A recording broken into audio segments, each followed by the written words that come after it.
Día 104 de nuestro diario y hoy el tema, pues habéis visto ese coche, cuántas veces no hemos escrito lávame en un coche lleno de barro, pues un montón de veces. Y es que, verdad, es lo mismo, cuando uno está sucio, tú mismo te das cuenta después de, ¿no?, de que estás de tierra o simplemente ahora que se acerca el verano, cuando vas a la playa, hasta la misma sal del agua te molesta. Pues mucho más a este personaje del Evangelio de hoy que se acerca a Jesús y le dice algo similar, ¿vale? Vamos a escucharlo. Hemos terminado el Sermón de la Montaña, ayer se culminó y vamos a ver hoy un milagro que hace el Señor, ¿no? Hay aquellos que pone Dios hace milagros pero no lava coches. Pues bueno, vamos a ver que Dios, pues bueno, lava otras cosas. Del Evangelio según San Mateo. Al bajar Jesús del monte, lo siguió mucha gente. En esto se le acercó un leproso, se arrodilló y le dijo: Señor, si quieres puedes limpiarme. Extendió la mano y lo tocó diciendo: quiero, queda limpio. Y enseguida quedó limpio de la lepra. Jesús le dijo: no se lo digas a nadie, pero ve a presentarte al sacerdote y entrega la ofrenda que mandó Moisés para que le sirva de testimonio. Palabra del Señor. Pues bueno, Señor, si quieres puedes limpiarme. A ver, cada vez que aparece un leproso en el Evangelio, tenemos que trasladarnos 2000 años atrás y entender lo que significa la lepra. La lepra hoy por hoy todavía existe, hoy por hoy no tiene cura, pero sí es verdad que los adelantos médicos y de higiene general pues hacen posible que no se propague como se propagaba entonces. O sea, lo que hoy experimentamos con esto del coronavirus, ¿no?, que estamos todos con mascarilla, con higiene de manos y que se propaga un montón, pues imaginaros, la lepra se extendía de la misma forma. Es una enfermedad contagiosa, tiene, digamos, como síntoma muy desagradable, que la piel se empieza a podrir como si estuvieras muerto, ¿no? Y lo primero en caerse pues son los dedos, la nariz, las orejas, los cartílagos, los tejidos blandos, empiezan a podrirse y se van haciendo llagas y se van cayendo esos pedazos. O sea, tiene como una descomposición, como si el cuerpo estuviera muerto, pero la persona está viva. Entonces es desagradable para la persona, es desagradable para todos los que lo rodean y encima es contagiosa. Estas personas que contraían la lepra, pues tenían que ser aisladas, vivían fuera de la ciudad y tenían que ir con una campana avisando su presencia para que todo el mundo se pudiera apartar y no se contagiara, ¿no? Todo aquel que cogía lepra era un maldito. Era como una sentencia de muerte en vida. De hecho, el libro del Levítico contempla que en caso de curación de una lepra debía presentar una ofrenda al sacerdote y al templo como signo de que Dios había hecho un milagro con él, porque era algo milagroso que alguien se curara de la lepra. Pues estas personas se acercan, ¿no?, esta persona se acerca al Señor, se arrodilla y le dice: Señor, si quieres puedes limpiarme. Y vamos a quedarnos con esa frase para un poquito más después y vamos a seguir hablando de la lepra, porque la lepra es un ejemplo fantástico de lo que es el pecado en nuestra vida, porque nos mata estando en vida, es desagradable para mí, es desagradable para el otro, es contagioso, como decíamos en estos días en un vídeo, es contagioso, y además me aparta de la comunidad, me aparta del resto de la gente, ¿no? Me aísla. Sabemos que la táctica del lobo para comerse una oveja es separarla del rebaño, aislarla y ya se la come. Lo mismo el pecador. Lo primero que nos hace es ponernos en contra de todo el mundo. ¿Te has fijado cuántas veces nos hemos puesto en esta posición donde todos los que me rodean, es que el que tiene la razón soy yo, el que está equivocado es todo el mundo? ¿Todo el mundo está equivocado y yo tengo la razón? Pues igual que este leproso, nosotros nos pasa muchísimas veces. Hay una lepra que es la del espíritu, que es la del pecado.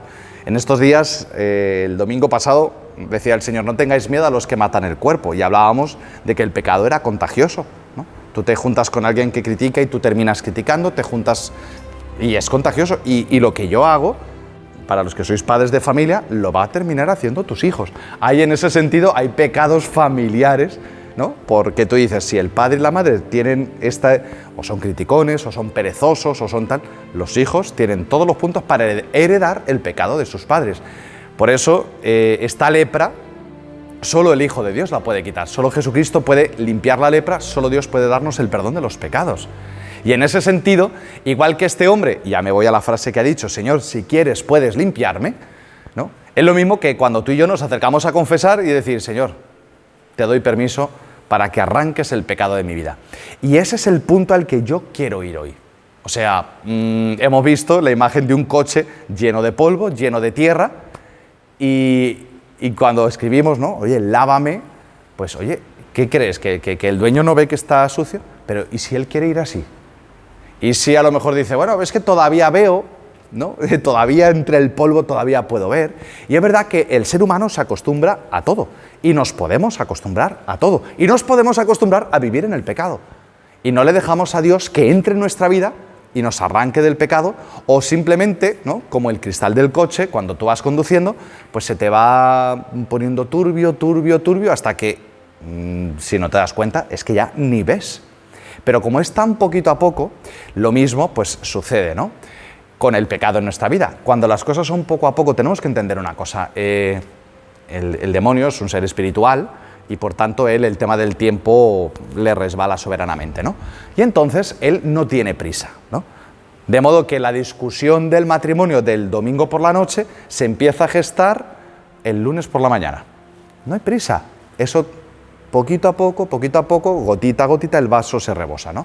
Es como si, vosotros veis que hoy estamos enfocados, nos hemos venido aquí a la capilla del Sagrario de la Iglesia de San Marcos, y es verdad que yo tengo aquí un palito que voy girando, imaginaros que alguien mientras yo estoy grabando, pues le va dando un golpecito, y de que te das cuenta, pues ya lo ha girado tanto que ya pues te quedas fuera del foco, y tú dices, pero si yo no me he movido, y es verdad que yo he estado quieto, lo que se ha movido es la cámara, es necesario que alguien lo ponga todo en su sitio, ¿no?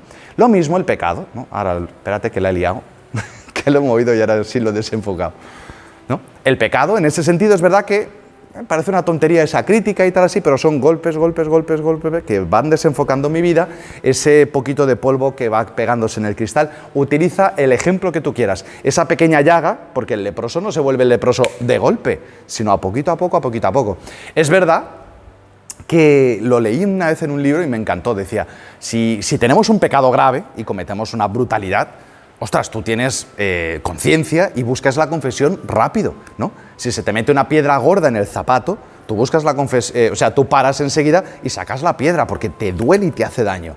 Pero esa arenita que se te va metiendo en el zapato, que tú dices, sí, siento que se me va metiendo arena, pero bueno, ya pararé cuando estamos haciendo una caminata, ¿no? Por la playa o cuando hemos hecho el camino del Rocío, ¿no? Que vas por el coto y te va entrando la arenita, y llega un momento que como no pares, esa arenita, mucha, te va oprimiendo los dedos y llega un momento que las uñas se te estropean, ¿no? Y pierdes la uña, etc.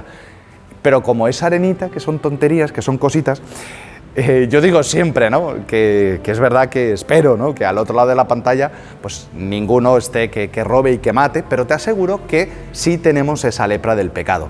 Pero no sé cuántos hoy le pueden decir al Señor, Señor, si tú quieres, puedes limpiarme. Porque ese es el punto. Dios no actúa en tu vida si tú no le das permiso. Es verdad que Dios no lo hace sin ti, Él te pide permiso. Y aunque el Señor sepa, ¿no? Hay veces que el Señor interviene, como aquel ciego de nacimiento que el Señor se fue a él, ¿no? y le tiró barro en los ojos, pero este leproso tiene que darle permiso. Señor, si quieres, puedes limpiarme. Y por mucho que nos duela, las personas que queremos y que no le dan permiso al Señor, el Señor está esperando que le dé permiso, ¿no? Yo sé que muchos de vosotros sufrís por vuestros hijos, por vuestros familiares que no viven la fe, pero el Señor no entra si no le dan permiso y el Señor está esperando su momento. Y a lo mejor, pues claro, tienes que esperar el momento en el que el leproso se da cuenta que no se puede curar o ya te das cuenta que el pie te duele demasiado y tienes que quitar la piedra y tienes que parar y quitar el zapato, o que tienes demasiado barro ya en el cristal y que necesitas que te laven. Sea lo que sea, pon el ejemplo que tú quieras. Todos, o como decimos comúnmente, tocamos fondo. Tocamos fondo. Y en ese momento es cuando ya dejamos de intentar de llevar adelante el matrimonio, de llevar adelante mi vida y le decimos al Señor, Señor, si tú quieres, puedes limpiarme, ¿no? Y el Señor le dice, quiero, queda limpio, ¿no? Pues que el Señor nos conceda hoy esta disponibilidad, Señor, aquí estoy, ¿no? No tener miedo. El sacramento de la confesión es un ejemplo precioso, ¿no? De lo que es este pasaje, ¿no? Este milagro. Si quieres, puedes limpiarme, Señor. Esto es lo que yo soy. Pongo mi lepra delante de ti. Puedo poner delante de Jesucristo, a través del sacerdote, todas mis miserias, sabiendo que el Señor, con el perdón de los pecados, pues me limpia de la lepra, ¿no? Y ya dejo de contagiar la lepra del pecado a todas las personas que viven conmigo, ¿no? Así que nada, retomamos los milagros del Señor. Seguimos con el Evangelio de San Mateo, ya vamos por el capítulo 8. Así que nada, lávame, límpiame, Señor. Así que bueno, hasta mañana y vaya usted con Dios.